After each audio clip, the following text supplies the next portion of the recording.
I'll give a brief show of front panel and back panel of the RS3110. Besides, here are all 1U servers.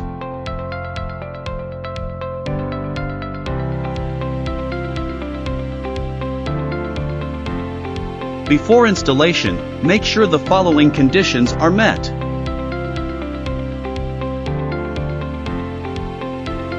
Step 1. Install combo rails. Determine the installation height and location. One end of the guide rail is aligned with the 1U hole of the rack. Secure the server S hooks to the rack. Step 2. Install the other end of the rail. The other end is also aligned with the 1U hole of the rack. Hold the outer slide rail and fix the hook to the rack. Step 3. Fixed rail. Use the attached M5 screws to fix the holes in the middle of both ends of the rail.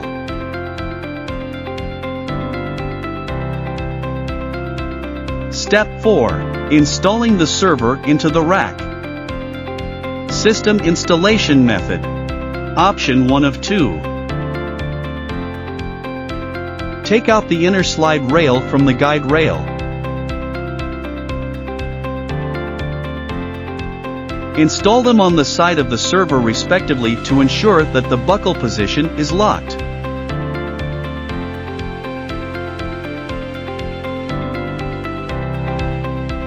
Clamp the server on the guide rail along the guide rail groove.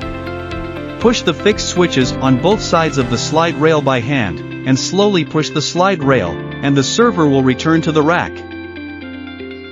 System installation method, option 2 of 2.